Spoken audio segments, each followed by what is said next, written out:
কিশোরী মুভিটা রিলিজ দিয়ে দিব, যেটাতে মূল ভূমিকায় আমি কাজ করেছি কিশোরী চরিত্রে। আশা করছি আপনাদের কাছে খুবই ভালো লাগবে। আর এই মুভিটা একদম গল্প নির্ভর।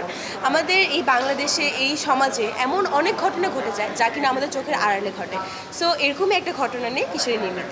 আলহামদুলিল্লাহ, আমি অনেক ভালো আছি এবং আপনাদেরকে পাশে পেয়ে আরও বেশি ভালো লাগছে। সত্যি খুবই ভালো লাগে যখন মানুষের ভালোবাসা পাই, এবং আমার কাছে মনে হয় পৃথিবীর প্রত্যেকটা মানুষই যাকে দেখবেন যে ভালোবাসা প্রকাশ করছে, এগুলো সবগুলো অথেন্টিক, এটা আল্লাহ প্রদত্ত আসে। তো আপনাদের কাছ থেকে যে ভালোবাসাগুলো পাই, সত্যি আমি আল্লাহর প্রতি অনেক কৃতজ্ঞতা প্রকাশ করি যে আপনারা আমাদেরকে অথেন্টিক ভালোবাসাটা দেন।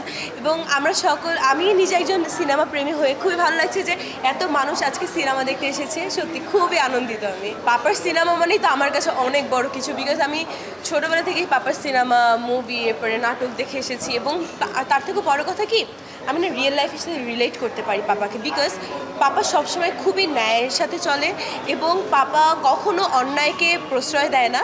সো আরেকটা জিনিস পাপার আমার খুবই ভালো লাগে, সেটা হলো আপনি যদি কখনো বিপদে পড়েন, সেটা রাত 1টা হোক 2টা হোক, হোয়াট এভার, পাপা সবসময় আপনার কাছে এগিয়ে যাবে। এবং পাপা সবসময় মানে নিঃস্বার্থে মানুষের জন্য কাজ করে, যেটা আমি বড় হয়ে করতে চাই। খুবই ভালো লাগেন পাপার কাছ থেকে, কিন্তু আমি ইন্সপায়ার হই যে আমি বড় হয়ে পুলিশ প্লাস পাশাপাশি অভিনয় করব। সো অনেক ভালো লাগে সত্যি। একজন মানবিক মানুষ যে কিনা সকলের জন্য নির্দ্বিধায় কাজ করবে, নিঃস্বার্থে কাজ করবে, এবং সকলকে পাপার মধ্যে না কখন আপনি অভিনয় মানে রিয়েল লাইফে অভিনয় জিনিসটা দেখবেন না। পাপা যার জন্য করে অথেন্টিকভাবে করে এবং নিঃস্বার্থে করে। না, আসলে হয়নি। যখন ক্যামেরার সামনে গিয়েছি আমার কাছে মনে হয়েছে যে এটা ক্যামেরাটাই আমার পরিবার, এবং ক্যামেরার পিছনে যা আছে প্রত্যেকেই আমাকে খুবই ভালোবাসে, খুবই স্নেহ করে।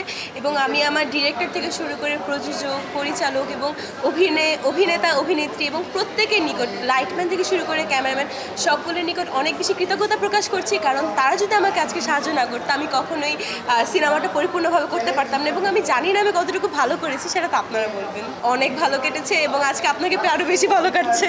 হ্যাঁ, ইনশাল্লাহ। আমার যেহেতু এসএসসি এক্সাম শেষ হলো এই বছর, এখনও আমার প্র্যাকটিক্যাল বাকি আছে যদিও, ইনশাল্লাহ প্র্যাকটিক্যালটা শেষ হওয়ার পরপরই আমি অবশ্যই সকলের সাথে অভিনয় করতে চাই, এবং তারা তো অনেক বড় বড় মানের।